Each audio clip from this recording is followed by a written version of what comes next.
All right, so before we can think about scaling recipes, we need to pause for a second and refresh our brains of what ratios are and how we can use them to help us. So, our first problem in red says $1 is worth roughly 20 Mexican pesos. About how many pesos is equal to $14? Now, there are a few ways that you could set this up.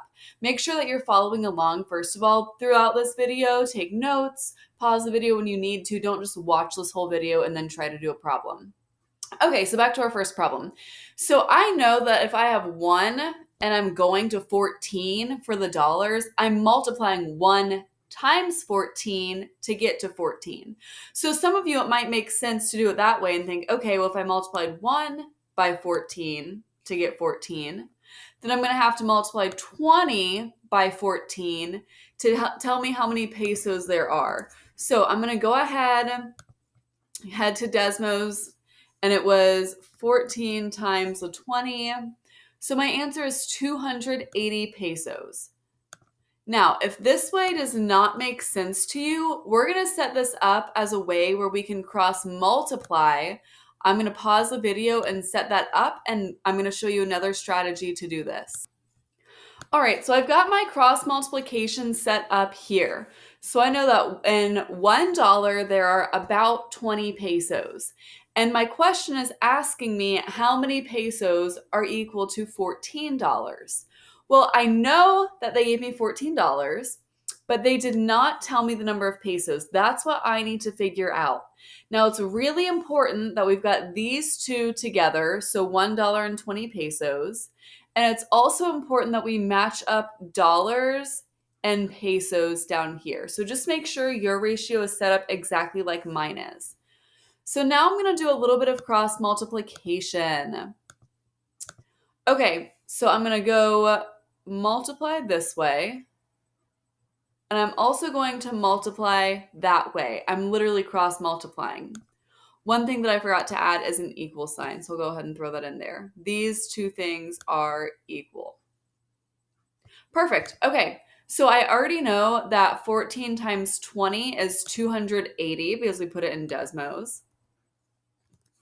And then I have that 1 times x. I'm not going to include pesos right now, just 1 times the variable gives me 1x or just x. And then I find that 280 equals x. So my answer stays the same, 280 pesos. I forgot the label over here. Beautiful. Now, if I hop down here, it says solve for k. Well, guess what? I'm just going to do the same thing, which is cross multiplying. That's why we set it up here this way. So this is a different kind of ratio because it was already given to us, but we can definitely solve this as well. So again, I'm just going to cross multiply.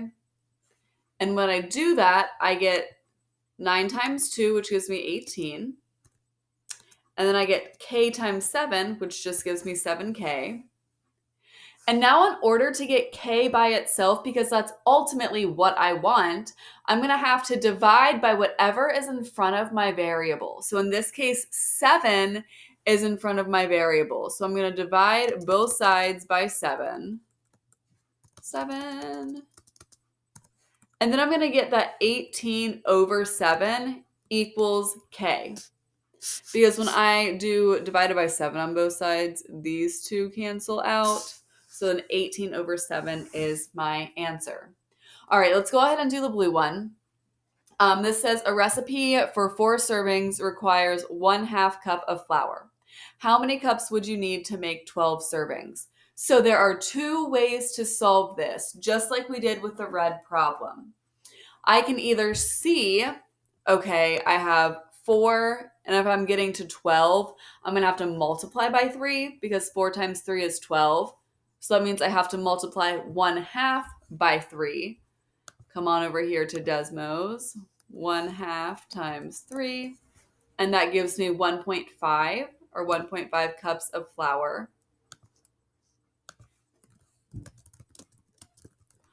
Or we can set it up as a ratio or as a cross multiplication ratio like we did above. Give me 1 second. I'm going to go ahead and put that up there. Okay, so with this, I've got 0.5 cups and 4 servings, because that's what my problem tells me. And then I have X cups and 12 servings. My problem gives me this 12 servings, but they did not give me the amount of cups. That's what they're asking for. So we can go ahead and cross multiply. So here I have 4 times X, which is going to give me 4X. And then I have 0.5 times 12. So I'm going to go ahead and do 4x equals. If you do not know 0.5 times 12, it's 1/2 times 12. So think what's 1/2 of 12. Or you can come over here to Desmos and we get that our answer is 6. So when we're doing this part, we're just going to leave the labels off for now. And then I know to get x by itself, I'm going to have to divide by whatever is in front of my variable. I have to look at my variable and see what's in front of it. In this case, it is a 4, so I'm going to go ahead and divide both sides by 4. So then I'm going to get x equals 6 over 4. And if I put 6 over 4 in Desmos, I get that my answer is 1.5, which is what I got prior, what I got doing the first method. So this is your ratio explanation. On the next one, we're going to talk about scaling recipes a little bit more.